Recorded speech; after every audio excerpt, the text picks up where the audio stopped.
Hello everyone and welcome back to my YouTube channel. So friends, जो आज का हमारा वीडियो लेक्चर है ये बेस्ड है आपके होमवर्क क्वेश्चंस पर। जी हाँ, होमवर्क क्वेश्चंस फर्स्ट चैप्टर के, यानी कि some basic concepts of chemistry के।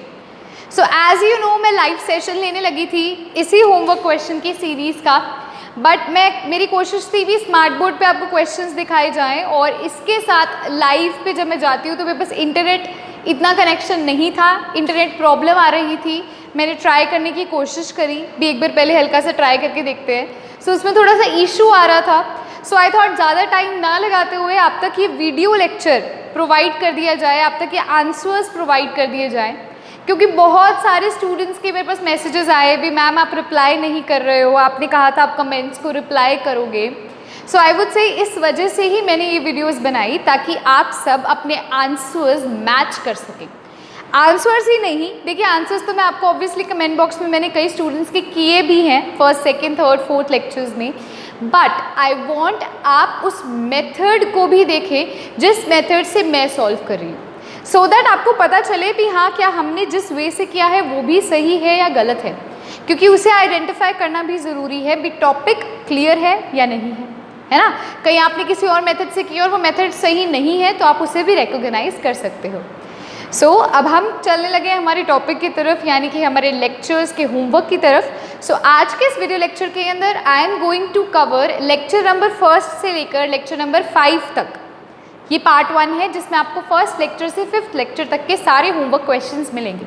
और साथ ही साथ आपको एक अच्छी सी चीज़ बताती हूँ, मैंने वो क्वेश्चंस भी लिखे हैं जो बहुत कॉमनली पूछे गए हैं कमेंट बॉक्स के अंदर।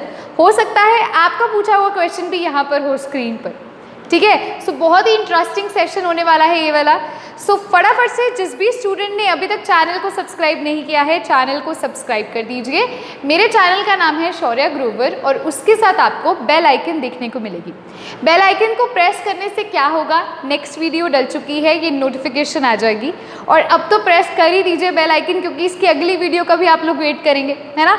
सो फटाफट से आपको पता चल जाएगा भी हाँ जी वीडियो डल चुकी है। सो अब हम करने लगे हैं हमारे फर्स्ट चैप्टर के लेक्चर्स के होमवर्क।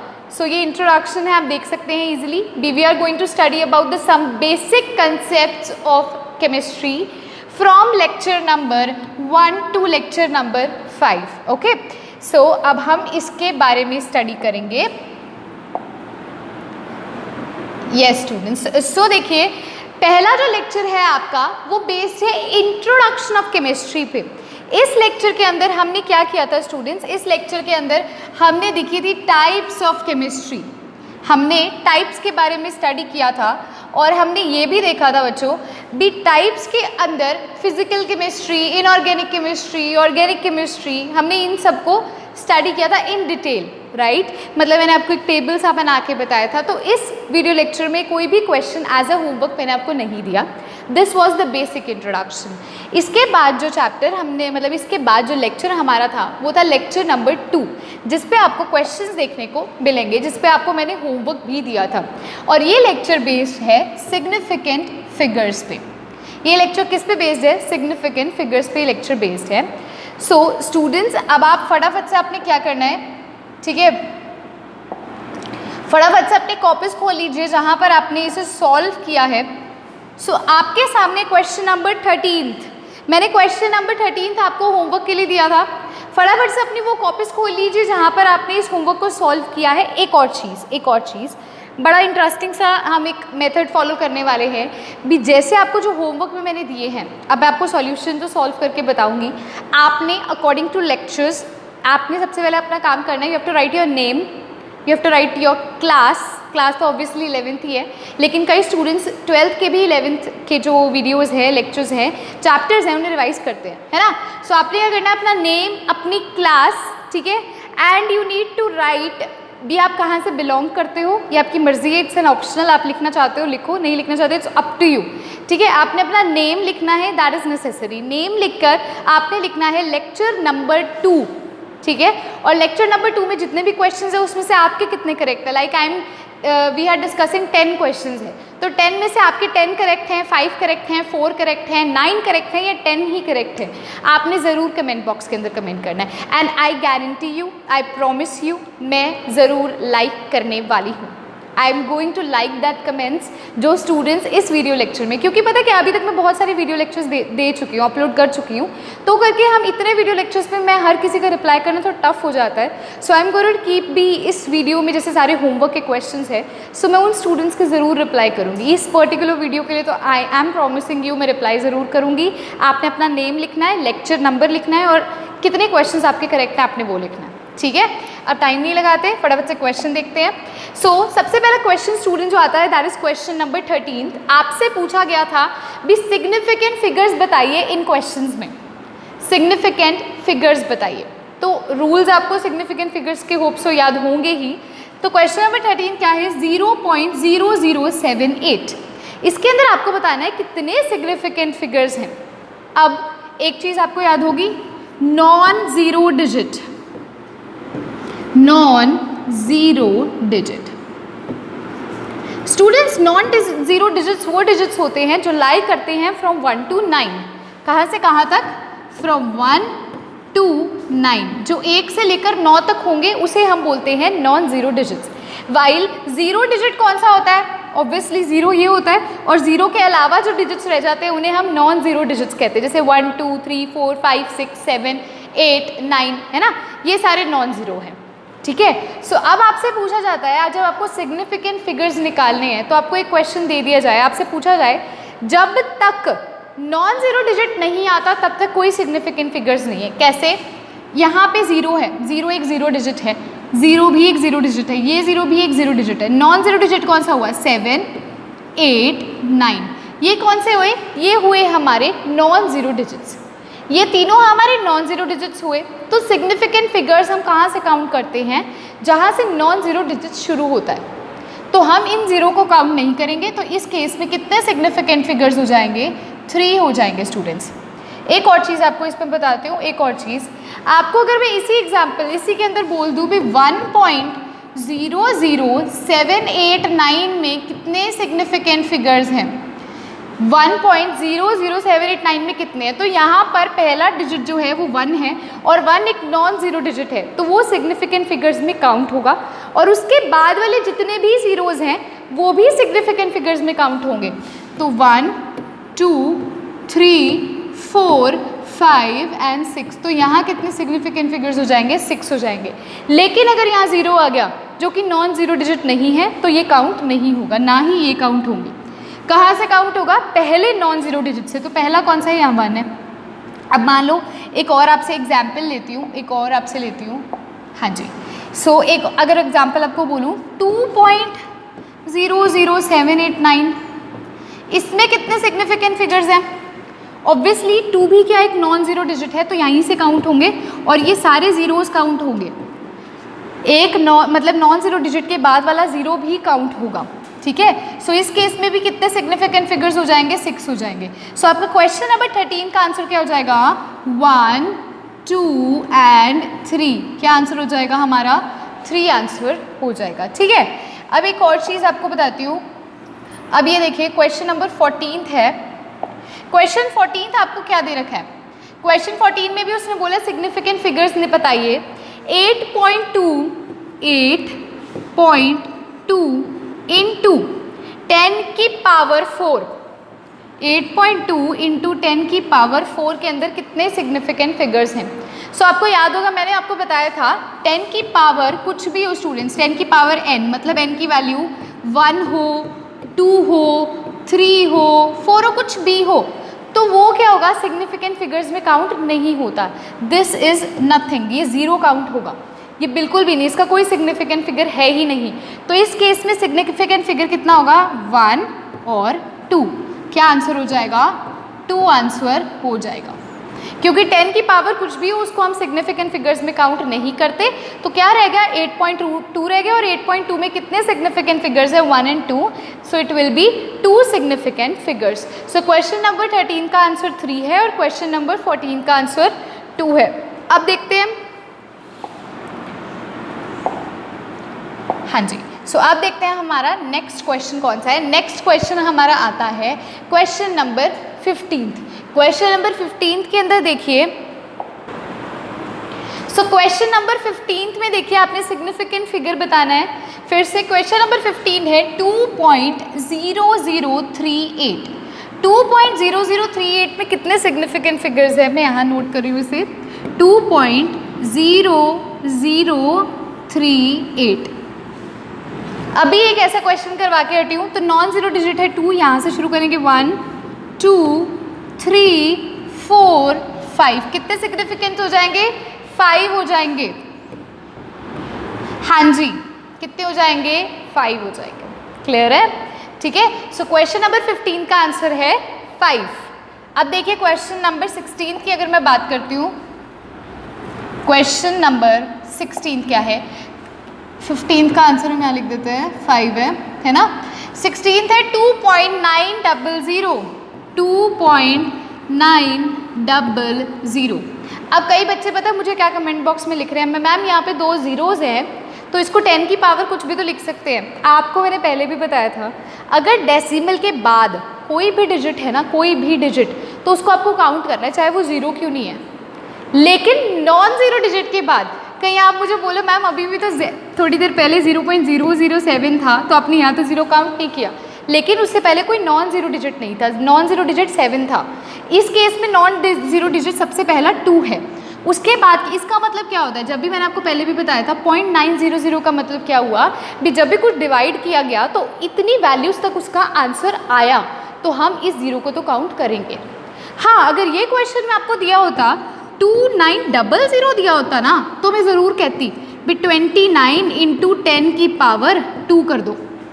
इस चीज़ को मैं कहती भी आप इसको ऐसे लिख दो 29 × 10 की पावर 2, तो इसके अंदर इसका तो कुछ होगा नहीं वैल्यू और इसके 2 सिग्निफिकेंट फिगर आ जाएंगे। लेकिन यहाँ क्या दे रखा है 2.900, ठीक है। पॉइंट के बाद एक वैल्यू तक उसका आंसर निकाला गया है और नॉन ज़ीरो डिजिट 2 है, तो यहाँ से कैलकुलेट किया गया है। तो कितने सिग्निफिकेंट फिगर्स हो जाएंगे स्टूडेंट्स, 4 सिग्निफिकेंट फिगर्स हो जाएंगे। सो क्वेश्चन नंबर 16 में कितना आंसर हो जाएगा, 4 आंसर हो जाएगा, ठीक है। अब इसके बाद देखेंगे हम जो हमारा नेक्स्ट क्वेश्चन है, that is question number 17। Question number 17 को ध्यान से देखिए। इसमें आपसे पूछा गया 2098 में कितने सिग्निफिकेंट फिगर्स हैं। 2098 में कितने सिग्निफिकेंट फिगर्स हैं, तो ये तो सिंपल ही है 2098। पहला नॉन ज़ीरो कौन सा, 2, 1 2 3 और 4, तो कितना हो जाएगा, इसका आंसर हो जाएगा 4, ठीक है। सो आपके सामने क्वेश्चन नंबर 13, 14, 15, 16 और 17 के आंसर्स मैंने दे दिए हैं। ये सारे रिलेटेड थे, सिग्निफिकेंट फिगर्स निकालने थे। अब जो नेक्स्ट क्वेश्चन आता है देखते हैं वो क्या है, ठीक है। नेक्स्ट क्वेश्चन देखते हैं। नेक्स्ट क्वेश्चन है राउंड ऑफ करना है आपको, और आपको क्वेश्चन नंबर 18, 19 और 20 एज अ होमवर्क दिया गया था। आपसे राउंड ऑफ के बारे में पूछा गया था, है ना। तो देखते हैं यहाँ पे क्या सीन है। क्वेश्चन 18 देखिए 2.247। मैंने आपको बोला था कहीं पर भी आपको 5 देखने को मिल जाए, 5 से कोई बड़ा नंबर देखने को मिल जाए, फॉर एग्जाम्पल यहाँ 2.247 है, तो 7 5 से बड़ा है, तो ये क्या करेगा, अपना एक डिजिट किसको दे देगा, 4 को दे देगा। तो इसका राउंड ऑफ क्या हो जाएगा, 2.25। एक और एग्जाम्पल लेके बताती हूँ, एक और देखिए। मान लीजिए आपको दे दिया जाता 2.26 दे दिया जाता। इसमें आपसे पूछा जाता है इसका राउंड ऑफ कीजिए, तो 6 जो है तो 5 से बड़ा है, 5 से कुछ भी बड़ा होगा तो वो एक अपना डिजिट अपने इस वाले मतलब लेफ्ट हैंड साइड वाले डिजिट को दे देगा। 6 अपना एक डिजिट 2 को दे देगा, और क्या इसका हो जाएगा 2.3 हो जाएगा इसका राउंड ऑफ। समझ पा रहे हो। सो इस क्वेश्चन में भी क्या था, 2 था, 4 था और 7 था। इसमें से 5 से बड़ा कौन सा है, 7 बड़ा है, तो 7 अपना एक डिजिट किसको शिफ्ट कर देगा, अपने आगे वाले डिजिट को एक नंबर दे देगा, और ये क्या बन जाएगा 2.25 बन जाएगा। सो इसका आंसर क्या हो जाएगा 2.25, ठीक है। अब देखते हैं, अब देखो हमारा जो ये नेक्स्ट वाला है क्वेश्चन नंबर 19। क्वेश्चन 19 में क्या कहता है 2.335। 2.335। इस केस में क्या होगा, राउंड ऑफ करेंगे तो? अब देखिए, आपको पता है 5 है तो 5 एक अपना नंबर आगे शिफ्ट कर सकता है, तो 5 एक अपना नंबर आगे शिफ्ट कर देगा और इस केस में हमारा आंसर क्या आ जाएगा, 2.34 आंसर आ जाएगा, 2.34। ठीक है, क्लियर है? राउंड ऑफ करना समझ आ रहा है आपको? अब देखिए लास्ट एग्जाम्पल क्वेश्चन 20, 2.22। अब ये तो 5 से भी कम है, 5 से भी कम है, तो ये एज इट इज़ रहेगा, तो ये क्या रहेगा, 2.22 रहेगा। अब कई स्टूडेंट्स को होता है मैम अगर उसने 1 डेसिमल प्लेस तक आंसर पूछा है, अगर 1 तक पूछा है तो आंसर 2.2 हो जाएगा, 2 तक 2 डेसिमल प्लेसेस तक पूछा मतलब 1 फिर 2 तक पूछा तो आंसर 2.22 होगा। ठीक है, सो फर्स्ट जो 18th क्वेश्चन है उसका आंसर है 2.25, जो 19th क्वेश्चन है उसका आंसर है 2.34 और 20th क्वेश्चन का आंसर है 2.22। रीज़न क्या है, ये 5 से बड़ा था तो 7 ने अपना एक डिजिट इसको दे दिया, इस वजह से 2.25 हो गया। यहाँ पर 5 ने अपना एक डिजिट इसको दे दिया तो ये क्या हो गया, 2.34 हो गया, और यहाँ पर ये 5 से छोटा है तो ये एज इट इज़ रहेगा और ये 2.22 ही रहेगा। क्लियर है? क्लियर है? ठीक है। सो अब स्टूडेंट्स देखिए, ये तो चीज़ जो मैंने आपको अभी बताई है ना, ये तो आपके होमवर्क वाले क्वेश्चंस थे। अब ये क्वेश्चंस वो हैं जो मुझे स्टूडेंट्स ने कमेंट बॉक्स के अंदर कमेंट किए हैं भी मैम हमें इस क्वेश्चन में डाउट है। ठीक है, आपको मैं बताती हूँ, इन क्वेश्चंस में कई बच्चों को प्रॉब्लम थी। Question number 4, question number 5, question number 10 और क्वेश्चन नंबर 11। तो मैं इसे दोबारा बताऊँगी। और कई स्टूडेंट्स ने क्या किया है, देखिए क्यूरियोसिटी इतनी अच्छी चीज़ है भी, आप खुद से क्वेश्चंस भी बनाते हो और फिर उसे सॉल्व करने की कोशिश करते हो। सो मुझे बहुत अच्छा फील होता है, बहुत प्राउड फील होता है कि मेरे स्टूडेंट्स अपना दिमाग लगा रहे हैं, क्वेश्चंस खुद ब खुद प्रैक्टिस कर रहे हैं, जिसकी वजह से उन्हें डाउट्स आ रहे हैं। डाउट्स आना मतलब आपको टॉपिक आ रहा है। कई लोग सोचते होंगे मैम क्या कह रहे हैं, डाउट्स आना मतलब टॉपिक आ रहा है, ये क्या प्रॉब्लम है? नहीं, डाउट्स आ रहे हैं तो टॉपिक आपको समझ आ रहा है। देखो डाउट्स आएंगे, आप उसे क्लियर करोगे, आपको टॉपिक और क्लियर होगा, आप और डेप्थ तक जाओगे। और उस डेप्थ के कारण कई स्टूडेंट्स ने खुद क्वेश्चंस मुझे भेजे हैं, मैम अगर ये आ जाए तो क्या सिग्निफिकेंट फिगर होगा, अगर ये राउंड ऑफ आ जाए तो क्या होगा। सो ये क्वेश्चंस है जो मोस्ट ऑफ द स्टूडेंट्स ने मुझसे पूछे हैं। ये देखिए, सबसे पहला क्वेश्चन है 12.012 में कितने सिग्निफिकेंट फिगर्स हैं, 0.900 में कितने सिग्निफिकेंट फिगर्स हैं, 0.4563 में कितने सिग्निफिकेंट फिगर्स हैं, 0.00500 में कितने सिग्निफिकेंट फिगर्स हैं और 0.9876 में कितने सिग्निफिकेंट फिगर्स हैं। तो मुझसे ये क्वेश्चन पूछे गए हैं। और एक और क्वेश्चन राउंड ऑफ का भी मुझसे पूछा गया है, 8.2459 का राउंड ऑफ क्या होगा। ठीक है, सो अब हम इसे डिस्कस करेंगे। उससे पहले मैं आपको जो क्वेश्चंस जो मैंने करवाए थे 4, 5, 10th और 11th में डाउट है, हम उसे क्लियर करते हैं। सो आइए देखते हैं क्वेश्चन नंबर 4 क्या है स्टूडेंट्स। सो अब क्वेश्चन नंबर 4 देखिए स्टूडेंट्स, क्वेश्चन 4 है 5.00। 5.00 इसमें आपसे सिग्निफिकेंट फिगर्स पूछे गए हैं। तो नॉन ज़ीरो डिजिट क्या है, 5 है, यहाँ से शुरू होंगे। और मैंने कहा था डेसिमल के बाद वाले ज़ीरोज़ तब काउंट होंगे अगर उससे पहले कोई नॉन ज़ीरो डिजिट है। नॉन ज़ीरो डिजिट है तो ये भी काउंट होंगे। तो क्या हो जाएगा, 2 और 3 कितने हो जाएंगे सिग्निफिकेंट फिगर्स, 3 हो जाएंगे। अब आप कहोगे मैम 0.006 में तो आपने काउंट नहीं किए, क्योंकि बच्चों इससे पहले कोई नॉन ज़ीरो डिजिट नहीं आया। अगर इससे पहले 1, 2, 3 कुछ भी आ जाता तो फिर ये सारे काउंट होते। और अब आप ये भी कह सकते हो भी 10 की पावर करके कुछ कर देते, नहीं वो नहीं करेंगे, क्योंकि डेसिमल के बाद वाले ज़ीरोज़ यानी कि कुछ वैल्यू तक इसे कैलकुलेट किया गया है, तो ये सारे काउंट होंगे। सो क्वेश्चन नंबर 4, जिन बच्चों को डाउट था वो एक बार फिर से देख लीजिए। 5.00 है। मैंने बोला नॉन ज़ीरो डिजिट से सिग्निफिकेंट फिगर्स काउंट करने हैं। नॉन ज़ीरो डिजिट 5 है पहला, यहाँ से काउंट होंगे। अब हम इन्हें भी काउंट करेंगे। ये डेसिमल है, कई बच्चों को इसमें प्रॉब्लम है, ये डेसिमल है, इन्हें भी काउंट करेंगे तो 1, 2, 3 सिग्निफिकेंट फिगर्स होंगे। अब जो क्वेश्चन जो डाउट्स पूछे जा रहे हैं वो ये है भी मैम आप 5.00 है तो इसको डायरेक्टली 5 × 10 की पावर कुछ भी कर दो, मतलब चाहे 5 × 10 की पावर नहीं कहती मैं इसको, हाँ जी, तो मैम आप इसे डायरेक्ट 5 क्यों नहीं लिख सकते? भी 5.005 ही होता है, राउंड ऑफ कर लो। नहीं, ऐसा नहीं होता। 5.00 का मतलब है भी 5 तक उसे कैलकुलेट किया गया, मतलब 5.00 तक डिवाइड जब किया गया तो इतनी वैल्यू निकाली गई है, तो हमें उसे लेना है। ठीक है, मान लीजिए आप ये भी बोल सकते हो भी इंटू 10 की पावर समथिंग करके कर लो, वो भी नहीं होगा। द रीज़न इज़ क्योंकि उससे पहले नॉन ज़ीरो डिजिट है। हाँ, अगर 500 लिखा होता, ठीक है, अगर 500 लिखा होता तो मैं कह सकती थी 5 इंटू 10 की पावर 2 करके आंसर निकाल लो, लेकिन यहाँ 5.00 है। डिफरेंस समझ पा रहे हो? ठीक है, सो इसके अंदर कितने सिग्निफिकेंट फिगर्स हो जाएंगे? इसके अंदर आंसर 3 हो जाएगा हमारा। अब जो नेक्स्ट चीज़ एक और जो प्रॉब्लम आ रही है, क्वेश्चन नंबर 5। क्वेश्चन नंबर 5 मैं आपको बता दूं, मैंने क्वेश्चन नंबर 5 को 5000 नहीं लिखा है। बहुत बच्चों ने मुझे बोला है मैम क्वेश्चन नंबर 5 और क्वेश्चन नंबर 11 तो सेम है। स्टूडेंट्स वहाँ पे डेसिमल आपको नहीं दिख पा रहा, और मैंने भी जैसे सीधा सॉल्व करवा दिया, डेसिमल बोला नहीं, तो वो आपको 5000 दिख रहा है, दैट इज़ 500.0।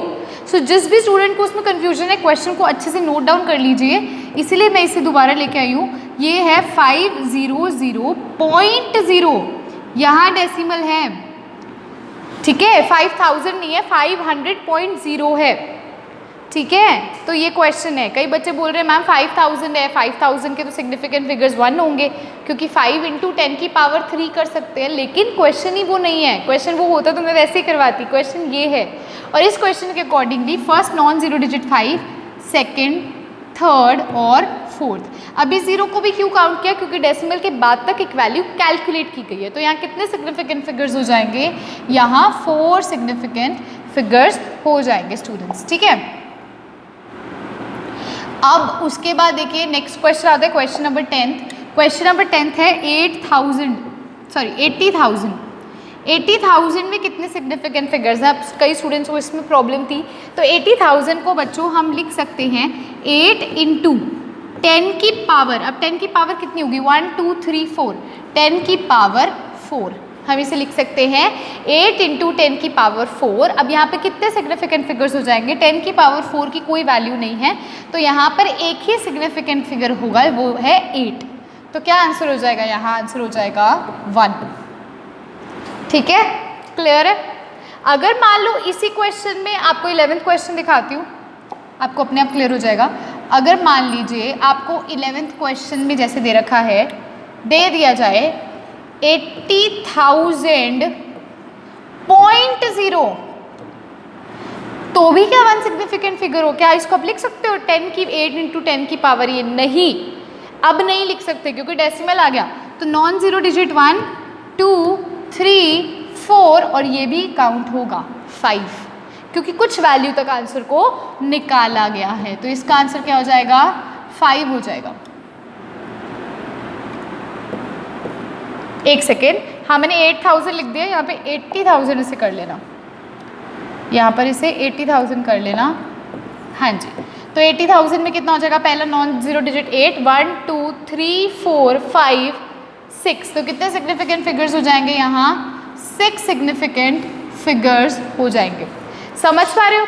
ठीक है, अब इसमें होप सो आपको कोई डाउट नहीं होगा। अब देखो जो क्वेश्चंस मेरे से स्टूडेंट्स ने पूछे हैं, अब हम उसे डिस्कस करते हैं। जो बच्चों ने मुझसे खुद पूछे हैं भी मैम अगर ये क्वेश्चन आ जाए तो इसका आंसर क्या होगा? सो सबसे पहला क्वेश्चन है 12.012 में कितने सिग्निफिकेंट फिगर्स हैं?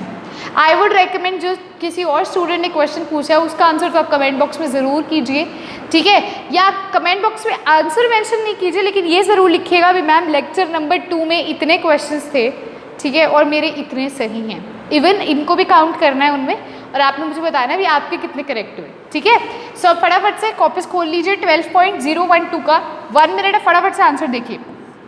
वीडियो को पॉज करके सॉल्व करना है ताकि मैं बाद में उसे सॉल्व करवा सकूँ। 12.012 में कितने सिग्निफिकेंट फिगर है? नॉन जीरो डिजिट है 1, तो 1 2 3 4 एंड 5। कितने सिग्निफिकेंट फिगर्स हो जाएंगे स्टूडेंट? 5 हो जाएंगे। सो आई होप सो जिस भी स्टूडेंट का ये डाउट था उसका ये डाउट क्लियर हो चुका होगा भी इसमें कितने सिग्निफिकेंट फिगर्स हैं। मैंने बोला था सिग्निफिकेंट फिगर्स को काउंट करने के लिए नॉन जीरो डिजिट का पता होना चाहिए। नॉन जीरो डिजिट यहाँ से शुरू होता है तो ये सारा कुछ कैलकुलेट होगा, और इस जीरो को भी करेंगे क्योंकि ये एक नॉन जीरो डिजिट इसके आगे पहले आ चुका है, तो इसे भी काउंट करेंगे और ये डेसिमल में है। ठीक है, सो नेक्स्ट क्वेश्चन जो किसी स्टूडेंट ने पूछा है वो आप देखिए आपकी स्क्रीन पर है 0.900। 0.900। अब पहला नॉन जीरो डिजिट कौन सा है? ये तो जीरो है तो ये तो काउंट ही नहीं होगा। पहला नॉन जीरो डिजिट है 900, उसके बाद वाले तो जीरो ऑब्वियसली काउंट होंगे और वो डेसिमल में भी हैं, इसलिए कितने हो जाएंगे? 3 हो जाएंगे। कितने हो जाएंगे? 3 हो जाएंगे। अगर आपको ये नॉर्मल 900 दिया जाता ना, अगर नॉर्मल 900 दिया जाता तो आप इसको पता कैसे लिख सकते थे? 9 × 10 की पावर जितने जीरोज़ हैं 2, तो इसकी कोई वैल्यू नहीं थी तो 1 सिग्निफिकेंट फिगर्स था। लेकिन यहाँ पर है 0.900, है ना, तो ये तीनों काउंट होंगे क्योंकि नॉन जीरो डिजिट 9 है और इसके बाद वाले जीरोज़, पॉइंट के बाद वाले जीरोज़, यानी कि इतने तक आंसर कैलकुलेट किया गया है, तो इसका आंसर कितना आ जाएगा? 3 आ जाएगा। तो होपफुली ये क्वेश्चन भी जिस भी स्टूडेंट का डाउट था उसका क्लियर हो चुका होगा। हाँ जी, अब नेक्स्ट क्वेश्चन जो एक स्टूडेंट का डाउट है वो है 0.4563। इसमें कितने सिग्निफिकेंट फिगर्स हैं? 0.4563। तो पहला नॉन जीरो डिजिट कौन सा है? यहाँ पर जीरो को तो काउंट नहीं करेंगे, it is a zero digit. पहला नॉन जीरो डिजिट है 4, तो यहाँ से काउंट होगा 1 2 3 एंड 4। कितना हो जाएगा इसका आंसर? इसका आंसर हो जाएगा 4। ठीक है, होपफुली ये क्वेश्चन जिसका डाउट था उसको क्लियर हो चुका होगा। अब देखिए एक स्टूडेंट का डाउट था 0.00500। बहुत अच्छा क्वेश्चन है, आई वुड से जिसने भी पूछा है मुझसे बहुत बढ़िया क्वेश्चन पूछा है। इसी क्वेश्चन में सारे कंसेप्ट सम अप हो जाएंगे। पहला नॉन जीरो डिजिट कब आता है? क्या जीरो एक जीरो डिजिट है, ये जीरो भी एक जीरो डिजिट है, ये जीरो भी एक जीरो डिजिट है, 5 एक नॉन जीरो डिजिट है, तो सिग्निफिकेंट फिगर यहाँ से कैलकुलेट होंगे। इन जीरो की कोई वैल्यू नहीं है, कोई वैल्यू नहीं है। अब कई स्टूडेंट्स इन्हें भी काउंट कर लेंगे लेकिन इन जीरो की कोई वैल्यू नहीं है। पहले नॉन जीरो डिजिट से ही सिग्निफिकेंट फिगर काउंट होगा, तो 5 से काउंट होगा। कितने हो जाएंगे? 1 2 एंड 3। अब आप कह सकते हो 5 × 10 की पावर कर लो, नहीं, ये डेसिमल के बाद वाले हैं। इसका मतलब क्या कि अभी इतनी वैल्यू तक इसे कैलकुलेट किया गया, इसे हम नहीं लिख सकते। अगर डेसिमल ना होता तो बेझक हम इसे लिख सकते थे, पर अब डेसिमल है तो नहीं लिख सकते। तो यहाँ कितने हो जाएंगे सिग्निफिकेंट फिगर्स? 3 हो जाएंगे, क्योंकि ये जो है ज़ीरो काउंट नहीं होंगे। ठीक है, क्योंकि ये नॉन ज़ीरो डिजिट है। अब देखिए लास्ट क्वेश्चन जो एक सिग्निफिकेंट फिगर्स पे एक स्टूडेंट ने पूछा है वो है 00.9876।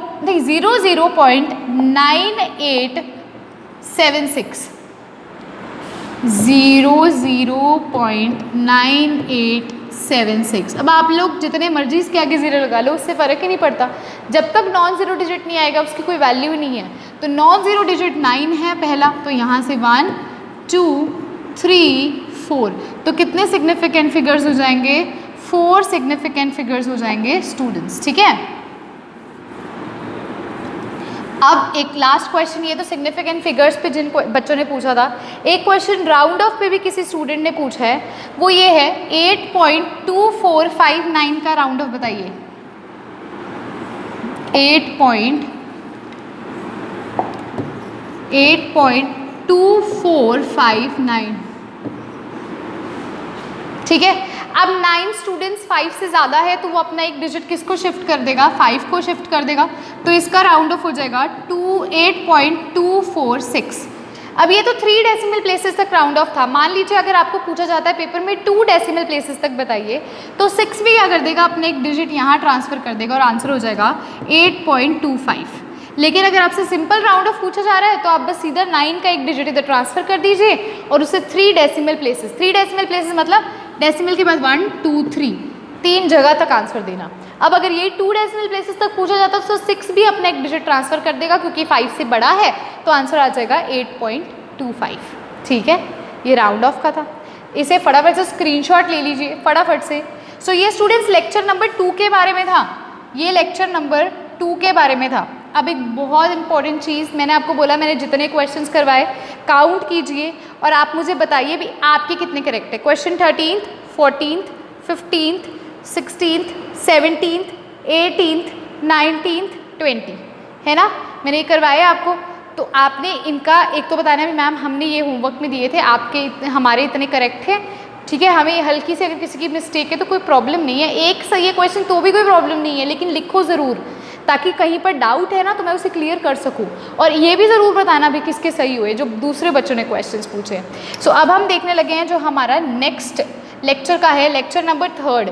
लेक्चर नंबर 3 जो है स्टूडेंट्स, ये किस पर बेस्ड है, ये प्रॉपर्टीज़ ऑफ मैटर पे बेस्ड है, जो कि है हमारी फिजिकल क्वांटिटीज़, इस पे बेस्ड है। और इस पे जो मैंने आपको होमवर्क दिया है अब वो देखते हैं।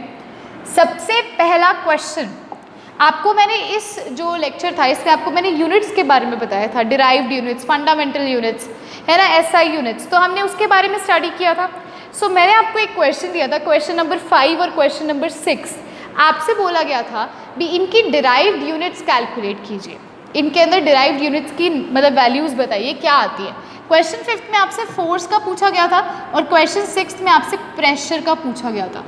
सबसे पहले हम सॉल्व करेंगे क्वेश्चन नंबर 5 को, जिसमें आपसे फोर्स का पूछा गया था। फटाफट से अपनी नोटबुक्स खोल लीजिए। देखिए फोर्स का क्या फॉर्मूला होता है, फोर्स का फॉर्मूला होता है मास इनटू एक्सेलरेशन। फोर्स का फॉर्मूला होता है मास इनटू एक्सेलरेशन। एक्सेलरेशन का मैंने आपको निकलवा ही दिया था आंसर, एक्सेलरेशन का निकलवा दिया था। मास का यूनिट क्या होता है स्टूडेंट्स, आपको पता है केजी होता है, मास का केजी होता है, इनटू एक्सेलरेशन का हमने निकाला था change in velocity by time. और वेलोसिटी क्या होता था, वेलोसिटी हमने डिस्टेंस और टाइम की हेल्प से कैलकुलेट कर ली थी, है ना। सो अब देखिए एक्सेलरेशन क्या होता है, change in velocity upon time. तो चेंज इन वेलोसिटी होता था मीटर पर सेकेंड अपॉन टाइम होता था सेकेंड, है ना। तो ये हो जाएगा एक्सेलरेशन का और ये है हमारा मास का। तो अब इसकी टोटल डिराइव्ड यूनिट क्या हो जाएगी, केजी मीटर पर सेकेंड को नीचे ले जाते हैं, नीचे सेकेंड स्क्वायर हो जाएगा, ठीक है। अब इसको अगर मैं प्रॉपर लिखना चाहूँ तो क्या डिराइव्ड यूनिट होगी, केजी मीटर, और अगर सेकेंड स्क्वायर को ऊपर लेके जाऊँगी तो सेकेंड की पावर -2। तो ये क्या हो जाएगी, इसकी डिराइव्ड यूनिट हो जाएगी स्टूडेंट्स। फटाफट से स्क्रीनशॉट ले लीजिए, ठीक है। अब हम इसके अंदर देखेंगे सेकंड जो हमारा क्वेश्चन है, क्वेश्चन नंबर 6। सो अब देखिए प्रेशर का यहीं से कैलकुलेट कर लेते हैं, इसे रेस करते ही नहीं। हमसे उसने प्रेशर का भी पूछा है। प्रेशर का फॉर्मूला क्या होता है, प्रेशर का फॉर्मूला क्या होता है, प्रेशर का फॉर्मूला होता है force by area students, force divided by area. तो फोर्स का तो हमने अभी निकाल ही लिया है, क्या है हमारा derived unit, KG metre second inverse का स्क्वायर, मतलब नीचे सेकेंड था उसको हम ऊपर ले गए तो -2 हो गया, डिवाइड बाय एरिया।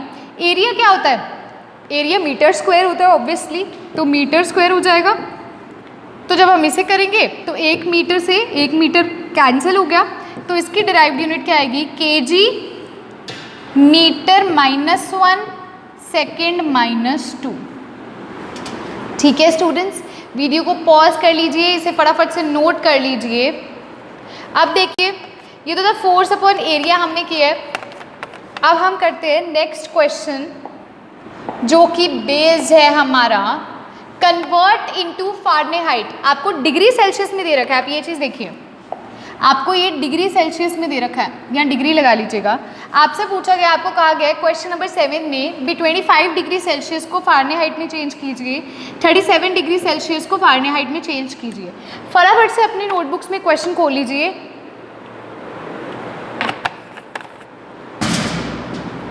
हाँ जी, सो फारेनहाइट का स्टूडेंट्स फॉर्मूला क्या होता है, फारेनहाइट का फॉर्मूला होता है 9/5 डिग्री सेल्सियस प्लस 32, यही फॉर्मूला होता है।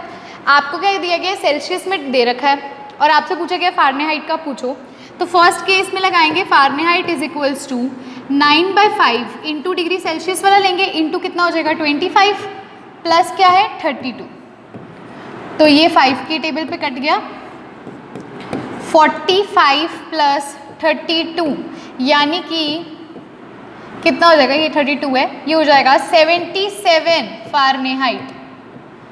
तो फर्स्ट का आंसर हो जाएगा 77 फ़ारेनहाइट। हमने क्या किया, बस डिग्री सेल्सियस की वैल्यू यहाँ डाल दी और फॉर्मूला से आंसर निकाल लिया। तो फर्स्ट पार्ट का तो ये था। अब सेकंड पार्ट का यहीं पे देखते हैं। सेकंड पार्ट के अंदर उसने आपको दे रखा है 37 डिग्री सेल्सियस। तो फ़ारेनहाइट का फॉर्मूला होता है 9/5 इंटू सेल्सियस वाला टेम्परेचर कितना है 37 प्लस क्या होता है 32 होता है। ठीक है, तो एक बार इसको इरेज कर दे ताकि हम सॉल्व कर लें इसे नीचे। यस स्टूडेंट्स, तो अब अगर इसे सॉल्व करते हैं हम, क्या आ जाएगा 9 इंटू 37 अगर आप करोगे, इट्स 27, इट्स 333/5 प्लस 32 यानी कि 66.6 प्लस 32 यानी कि 0.6 और ये हो जाएगा यहाँ से 98.6 क्या हो जाएगा फ़ारेनहाइट में हमारा आंसर आ जाएगा। ठीक है, समझ पा रहे हो? बस डिग्री सेल्सियस की जगह उसकी वैल्यू डालो और उसे सॉल्व कर लो मैथमेटिकली। सो ये था क्वेश्चन नंबर 7 का फर्स्ट पार्ट और सेकंड पार्ट स्टूडेंट्स। हाँ जी, अब जो क्वेश्चन आता है जो मोस्ट ऑफ द स्टूडेंट्स ने मुझसे पूछा है वो आता है what is luminous intensity.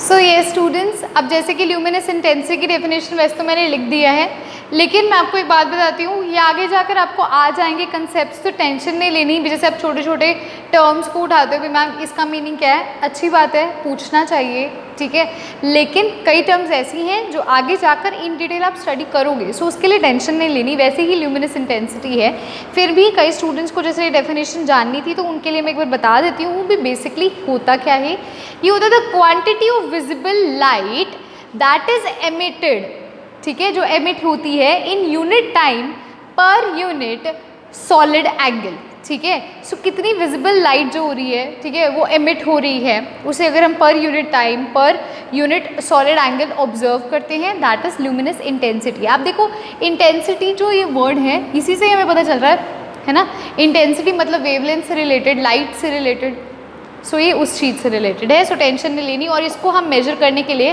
Candela जो उसकी यूनिट होती है उससे हम इसे देखते हैं। अब देखिए स्टूडेंट्स, ये तो था हमारा लेक्चर नंबर 3 के बारे में। अब जो लेक्चर आने वाला है दैट इज़ लेक्चर नंबर 4। ठीक है, इस लेक्चर में हम देखने वाले हैं लॉज ऑफ केमिकल कॉम्बिनेशन। हम देखेंगे जितने भी लॉज हमने पढ़े, जैसे कि लॉ ऑफ कंजर्वेशन ऑफ मास देखा, एवोगाड्रो हाइपोथेसिस देखा, सो हम इन सब को स्टडी करने वाले हैं। सो देखिए स्टूडेंट्स, सबसे पहला होमवर्क जो आपको इसमें मिला था वो क्या था, क्वेश्चन नंबर 3।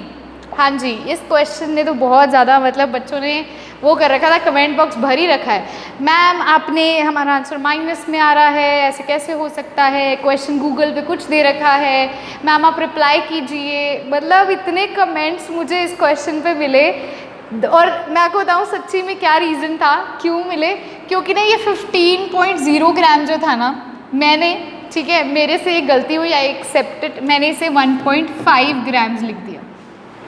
वहाँ पर जब मैं क्वेश्चन नोट डाउन कर रही थी मैंने 1.5 ग्राम्स लिख दिया जल्दी में, और उसकी वजह से क्या हुआ, क्वेश्चन में आपका आंसर कुछ और आ रहा था और आप सब मेंशन कर रहे थे, लेकिन मैंने बाद में उसे पिन भी कर दिया, लेकिन मुझे उसके बाद भी प्रॉब्लम आई भी, मुझे कई स्टूडेंट ने कहा वो पिन हमें दिख नहीं रहा, जहाँ पे आपने लिखा है वो हमें विजिबल नहीं है कमेंट बॉक्स में। सो इसलिए, ठीक है, जिस भी स्टूडेंट को इस क्वेश्चन में डाउट था, आप लोगों के आंसर्स बिल्कुल ठीक है, बिल्कुल ठीक है, कहीं दिक्कत नहीं है, बहुत अच्छे से सॉल्व किया है। ठीक है, और एक टीचर को प्राउड पता तब कब फील होता है जब उसकी गलती निकाली जा रही है और पता चलता है भी हाँ मेरा स्टूडेंट पढ़ रहा है ध्यान से। तो मुझे अच्छा लगा ये जानकर भी, हाँ ठीक है भी इस क्वेश्चन में मैंने ये फॉल्ट किया, और ये भी अच्छा लगा भी इतने स्टूडेंट्स ने इसे सॉल्व किया और उन्होंने ये चीज़ देखी, मतलब आप क्वेश्चन को ध्यान से सुनते हैं, है ना।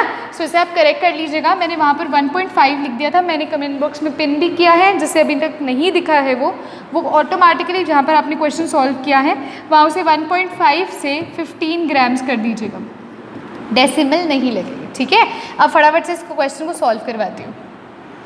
देखो क्या क्वेश्चन है स्टूडेंट्स, क्वेश्चन ये है, इफ़ 6.3 ग्राम्स ऑफ NaHCO3, कितना 6.3 ग्राम्स ऑफ NaHCO3 हमने ऐड किस में किया है, हमने ऐड किया है CH3COH सॉल्यूशन के अंदर।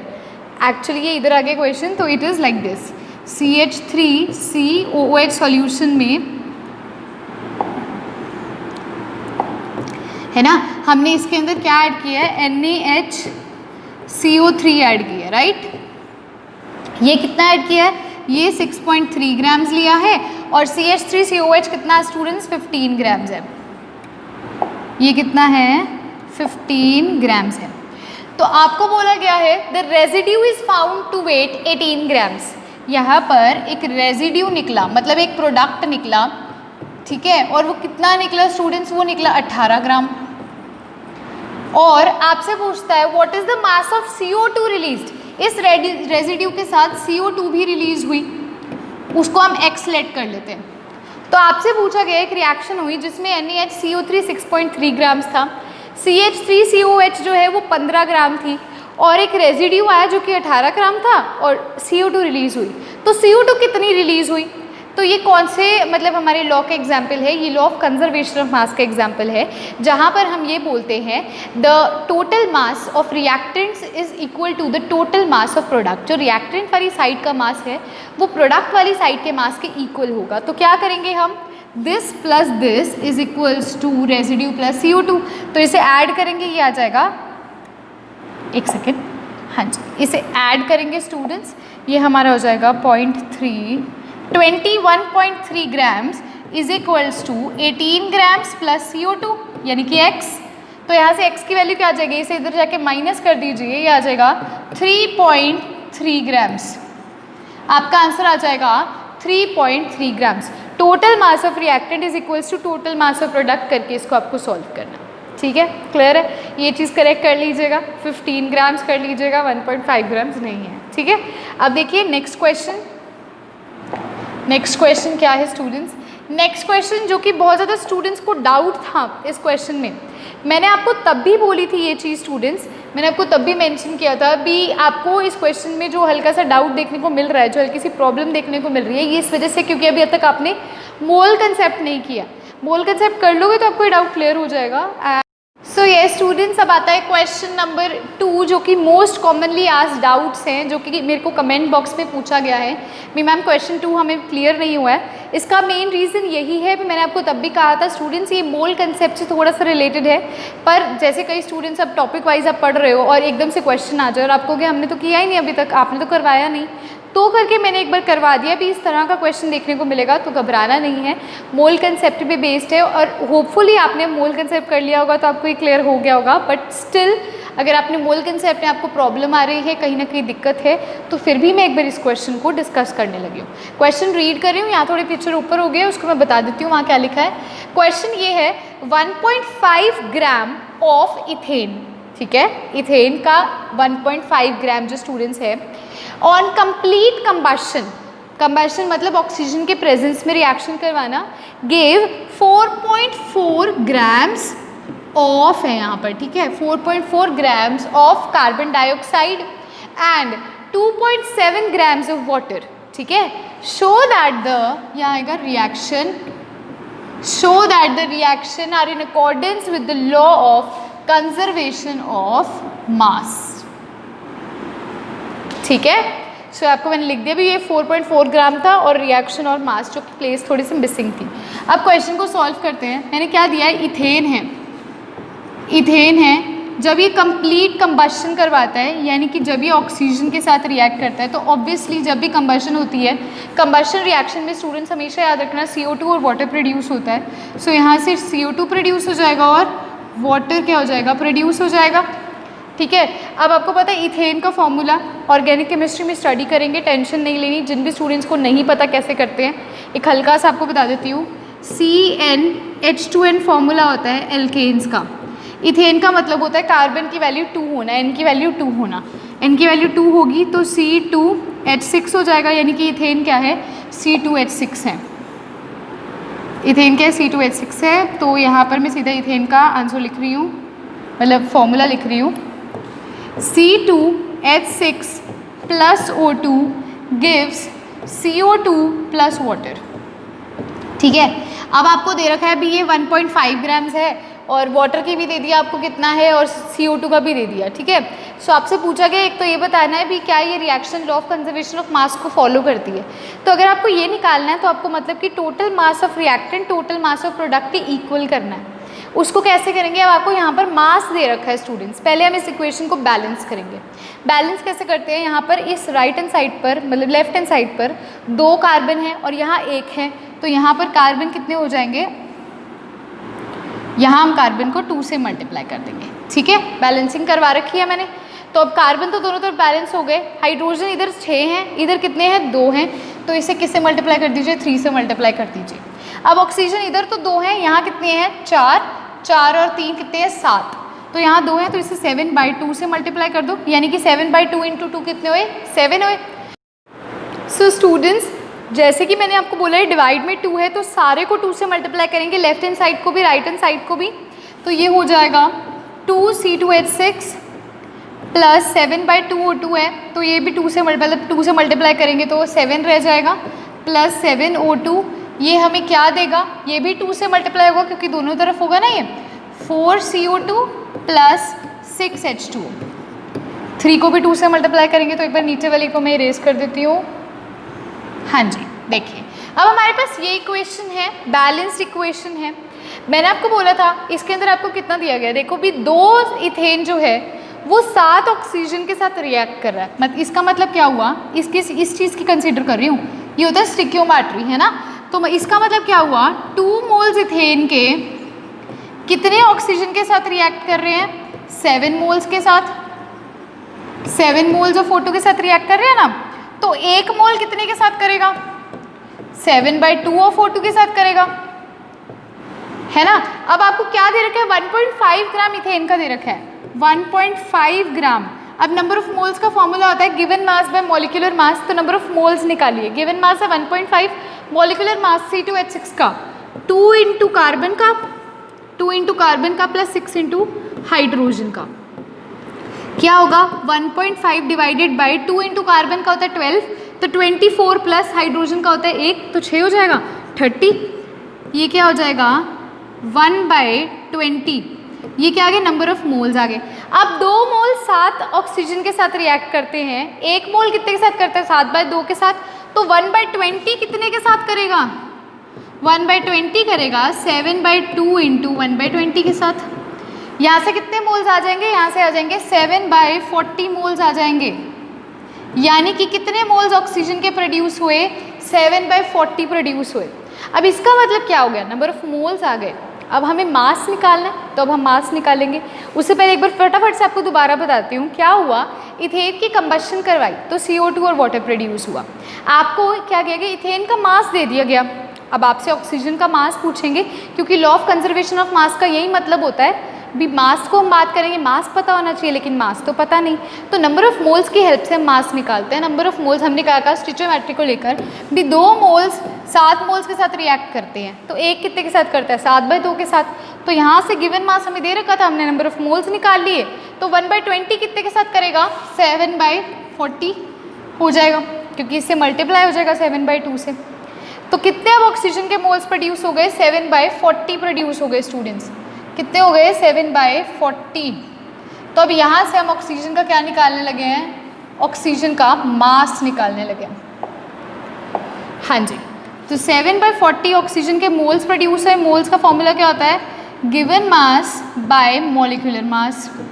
गिवन मास तो हमने निकालना ही है।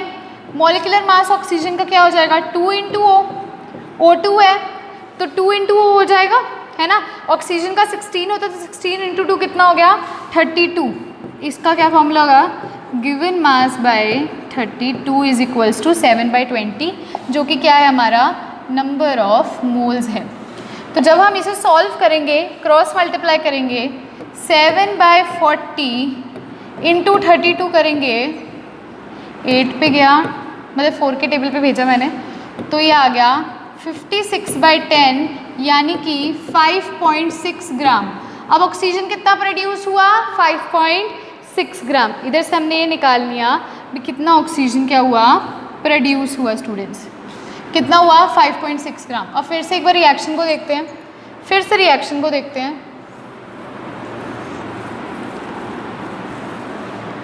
देखो उसने हमें बोला भी इथेन जो है वो कंबशन करता है, मतलब कि ऑक्सीजन के साथ रिएक्ट करेगा और क्या बनाएगा, CO2 बनाएगा और वाटर बनाएगा। इथेन कितना दे रखा था 1.5, ऑक्सीजन अभी कैलकुलेट कर लिया 5.6, क्या देगा CO2 कितना का है उसने देता है वो 4.4 देता है, और वाटर कितना कहता है वो 2.7 देता है। देखो क्वेश्चन में दे रखा है, तो कैलकुलेट करो, यहाँ से क्या आएगा 7.1, यहाँ से क्या आ जाएगा 7.1 ग्राम्स आ गया। रिएक्टेंट वाली साइड और प्रोडक्ट वाली साइड कैलकुलेट करो, ये भी कितना आ गया 7.1 आ गया। यानी कि left hand side is equal to right hand side, यानी कि ये क्या करता है, law of conservation of mass को फॉलो करता है। मतलब टोटल मास ऑफ रिएक्टेंट जो है वो टोटल मास ऑफ प्रोडक्ट क्या है, इक्वल है। समझ आई? मतलब जिसने मोल कंसेप्ट कर लिया उसके लिए बहुत ईजी है। हमने क्या करना है, पहले स्टिक्योमेट्री से बताना है भी 2 मोल 7 मोल प्रोड्यूस करता है, 1 मोल कितना करेगा 7/2, फिर उसके मोल्स निकाल लो तो वो कितना करेगा, वो उसके मोल्स आ जाएंगे ऑक्सीजन के, और उस मोल्स की हेल्प से हम गिवन मास कैलकुलेट कर सकते हैं। ठीक है, सो अब देखिए ये तो था डाउट वाला क्वेश्चन, जो बच्चों को डाउट था। एक और क्वेश्चन में स्टूडेंट्स को डाउट हुआ है, वो ये है भी एवोगाड्रो हाइपोथेसिस आप लोगों को क्लियर नहीं हुई है। सो यस स्टूडेंट्स, जो लास्ट कॉमनली आस्क्ड डाउट है वो है एवोगाड्रो हाइपोथेसिस पे। कई स्टूडेंट्स को ये लॉ समझ नहीं आया, और आई गेस ये सबसे सिंपलेस्ट लॉ है, इसमें कुछ समझने वाला है ही नहीं। इसमें ये होता है बेसिकली कि अगर टेम्परेचर और प्रेशर को हम कांस्टेंट रख देते हैं, सेम रख देते हैं, ठीक है, तो क्या होता है, इक्वल वॉल्यूम पे वो equal number of molecules produce करता है, मतलब वो चेंज नहीं करता है। मान लो मैं कह देती हूँ 100 ml मैं बोलती हूँ CO2 में, ठीक है, मान लीजिए 5 मॉलिक्यूल्स हैं, ठीक है, तो सेम मैं अगर बोलती हूँ भी 100 ml CH4 में कितने हैं, उसमें भी उतने ही मॉलिक्यूल्स होंगे क्योंकि दोनों का वॉल्यूम सेम है।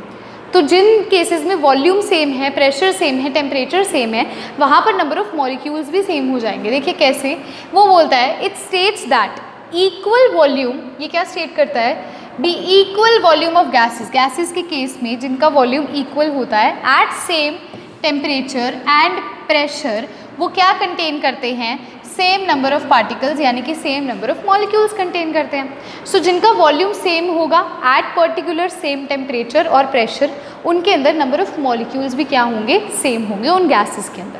ये होता है स्टूडेंट्स एवोगाड्रो हाइपोथेसिस। ठीक है, होप सो जो ये वीडियो था आपको वो समझ आई होगी।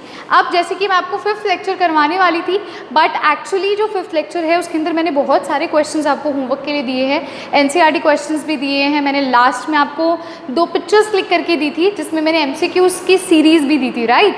सो जो लेक्चर नंबर 5 है वो हमारे पार्ट 2 में कंटिन्यू होगा। सो आज का ये जो वीडियो लेक्चर है, ये जो लेक्चर नंबर 1 से लेकर लेक्चर नंबर 4 तक है। अगर आज का वीडियो लेक्चर आपको अच्छा लगा है स्टूडेंट्स, आपको मज़ा आया है, आपके क्वेश्चन सॉल्व हुए हैं, एंड यस एक और चीज़ मैंने आपको बोला था, जिस स्टूडेंट के सारे क्वेश्चंस करेक्ट होंगे ना, ज़रूर लिखना मैम हमारे सारे करेक्ट हैं, और जिनके नहीं भी सारे करेक्ट, एक आधा ठीक है, 2 ठीक है, 4 ठीक है या 5 ठीक है, वो भी लिखेंगे। मैं कमेंट को ज़रूर लाइक करूँगी इस वीडियो में, मैं खुद प्रॉमिस करती हूँ मैं उस स्टूडेंट का कमेंट लाइक करूँगी। ठीक है, सो इसी जोश से, इसी मतलब हम करते जाएंगे क्वेश्चंस।